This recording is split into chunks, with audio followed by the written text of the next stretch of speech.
Oh my god! As of the time of me writing this script, it's midnight, and I just got back from a performance of the world premiere run of a brand new stage musical. The show is called 1,000 Faces, the Lon Chaney musical, and is based off the real-life story of Lon Chaney, a silent-era actor from the 1920s who was raised by deaf parents and used his facial expressions and sign language in his acting. And I honestly have so much to say regarding this wonderful production. This right here, this is musical theater at its finest. Everything comes together perfectly to make an incredible story come to life before your eyes as the viewer, and the experience sticks with you even hours after seeing the show. This is a show that everyone needs to see, and I genuinely hope it comes to Broadway or to a national tour so more people can see it. Broadway producers, if you're out there listening to this video for some reason, you have a goldmine on your hands with 1,000 Faces. However, before I get into the meat of this show, I wanted to take a little bit of time to introduce Lon Chaney as a person to all of you watching from home. I saw this show because I was familiar with his work, but a lot of people my age and younger probably have no clue who he is or how influential he was to the art of acting, especially in the silent age. If you're familiar with the story of Lon Chaney or just want to hear what I have to say about the show itself, skip to 4 minutes 39 seconds. However, I honestly implore you to listen to this next section if you are not familiar with Lon Chaney's story, because as I discovered the other night, it's a pretty remarkable one. Lon Chaney was born as Leonidas Frank Chaney in 1883 in the town of Colorado Springs to two deaf, non-talking parents. This made him a coda, or a child of deaf adults. Seeing his parents get harassed and belittled by strangers made him very passionate about seeing that the so-called freaks and misfits of the world are seen and heard. And from a young age, he always had another passion, putting on performances and playing pretend. He always loved getting into the minds of other people and putting on stories for his parents and brother, and very specifically loved using his facial expressions to tell the story, since his parents couldn't hear. After doing vaudeville acts on the road as an adult, first with his brother and then by himself, he ends up meeting a young actress named Cleva Cretin, and after touring for a while, the two of them fall in love, get married, and have a son. Their son's name is Cretin Chaney. Lon, Cleva, and Cretin end up touring all over North America with various companies and end up broke at several points, having to sing on the streets to get money for hotel rooms. As the years go on of constantly being on the road, Cleva and Lon grow increasingly distant and start arguing constantly and seeing others in the stage companies on the side. One night, after a particularly intense argument, Cleva attempts suicide by drinking a large dose of liquid mercury. She survives, but ends up permanently fracturing the relationship with her family. The producer of their company tells both Lon and Cleva to start seeking jobs in the newly founded moving picture industry in Hollywood, as every performance would be riddled with press asking about the drama behind the scenes, and no other theater company would take either of them. So the two of them get a divorce, and a couple of years later, Cleva gives total custodial rights over their son to Lon, saying that raising a child while being a Hollywood singer was too much for her. Throughout the 1910s and 1920s, Lon Chaney starred in over 150 films, many of which became classics. Through his incredibly innovative and intricate use of makeup, he ends up gaining the nickname of Man of 1,000 Faces. Some of his most famous roles include the Frog in Miracle Man, Sergeant O'Hara in Tell It to the Marines, a hypnotist vampire in London After Midnight, a film that has sadly been lost to time, and the most iconic live-action versions of Quasimodo in The Hunchback of Notre Dame, and Eric or the Phantom in The Phantom of the Opera. Critics went wild with praise over Chaney's acting style, and for many years, he was America's most famous and beloved character actor. Before the turn of the decade in the 1930s, the studios he had worked for offered him $50,000 to star in sound films, which he accepted with hesitance, saying that what made his character so powerful was that he didn't need to talk to tell a great story. He made stories that could be enjoyed by everyone, not just hearing people. He ended up making one sound film called The Unholy Three, a sound remake of a 1925 film of the same name he starred in. Sadly, in 1930, Lon Chaney passed away from complications of lung cancer and was buried in Glendale. Even though Lon Chaney had died, his legacy lived on through his son Cretin, who later went by the stage name of Lon Chaney Jr. You may know him most famously for starring in several Universal films as Larry Talbot, or the Wolfman. That's the story of Lon Chaney, and even though I went into as much depth as I possibly could, ultimately, the story is best experienced yourself through seeing this show. There is a movie biopic called Man of 1,000 Faces from 1957 that stars James Cagney as Lon Chaney, and it's a great movie, but it's heavily fictionalized and doesn't always follow his life story very accurately. If you want a more accurate telling of his story but can't see this musical, I would recommend the 2000 documentary film, Lon Chaney, 1,000 Faces. Before I start talking about how good this show is though, I do have a bit of a story to tell, so sit down, okay? I saw this show during the evening performance on Friday, April 29, 2022. I was supposed to see it the Friday prior on opening night, but sadly one of the actors was out with COVID, and because of this the performance was cancelled. I bring this up because the show must go on mentality was strong that night among the cast, crew, and production team. Even though they could not perform the full show, the director and creator of the show, Sam Scalamoni, went on stage to talk about his experiences writing the show since 2014. And yes, that is 8 years this show was in the works. The fact that people were passionate enough about preserving and telling the story of Lon Chaney to keep the project going for all that time until it was ready to be seen by others is incredible to me, and shows how much artists can persevere until they get things right. He talked about how he got into contact with the actors, producers, and other creatives on the project, and how he envisioned the show would sound and feel to the audience, which was an amazing peek into the theatrical creative process I'll never forget. It was even emotional at parts, with Mr. Scalamoni choking up and getting misty-eyed. And even though we didn't get the full show, we did get performances from the rest of the cast for 3 songs, all of which were fantastic.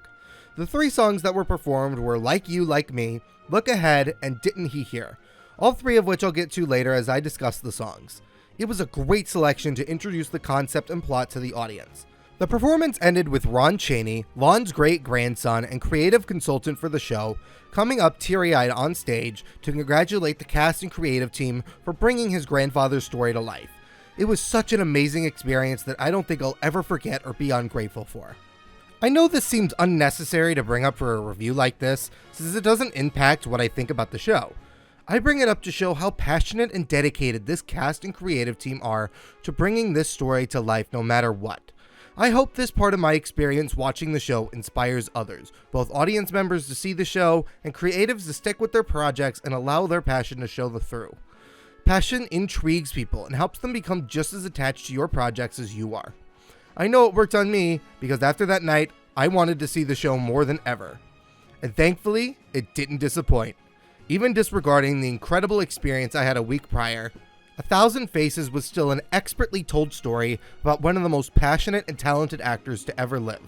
This right here, this was Broadway magic come to life, plain and simple, that made people care so much about the main character, even if they didn't know who he was or what he did going into the show. That's a fact I know, because I saw the show with my friend Jean, who you'll see in a few videos coming up, and she didn't know anything about Lon Chaney's life before seeing the show. It was despite the fact that we were both crying at the end. And now I can finally talk about this show. I utilize my time in these videos well, let me tell you about it. One thing that I wanted to mention before we actually get into the musical though is that I apologize for the lack of footage in advance. This is such a new musical that it's hard to find any videos about it online. Mine will probably be the first of its kind, so please excuse that. One thing I really liked before the show even started was the attention to detail regarding the character of Lon Chaney. Before both acts of the show, the actor playing Lon came out with his makeup box and began applying makeup in his Quasimodo costume. The rest of the audience just watched and enjoyed the intimate act that was taking place before them, as stage makeup is usually done in a dressing room privately. By the beginning of the first act, the actor was done with his Quasimodo makeup, and the show went into a scene where they filmed a scene from The Hunchback of Notre Dame. It was so cool to immediately set up something everyone associates with the subject matter before getting into the meat of the story. The show also had ASL interpreters at the performance I attended, translating all the dialogue and lyrics into ASL for the deaf members of the audience. It was so great to see inclusivity and accommodations be incorporated into performances like this, and I honestly hope we get more performances with ASL interpreters should the show get a production for Broadway or national tour. One last detail I had noticed before the show properly started was that the set was done in an extremely similar way to another historical biopic musical, Hamilton. The set was a single wooden platform in the middle of the stage that was raised with stairs, and different props and lighting were used to illustrate scene changes. While there was no rotating stage, it did remind me of Hamilton's very similar stage setup otherwise. Shows that could illustrate a lot of locations with only one proper set piece always intrigue me, and I have to hand it to this show for pulling that off so well. The show starts off with a prologue number that also reminds me of Hamilton, specifically with that show's opening song, Alexander Hamilton. The ensemble sings about Lon Chaney's intrigue and mystery in a very similar way, but I actually like the prologue song better in 1,000 Faces for 2 reasons. The song feels much less robotic and stiff than Alexander Hamilton in terms of singing and beat, and it doesn't go into complete and total depth about Lon Chaney's origins in the way Alexander Hamilton's does about Alexander's. I feel like Hamilton's origins lack intrigue because it's only ever told to us, rather than letting us see it as the audience.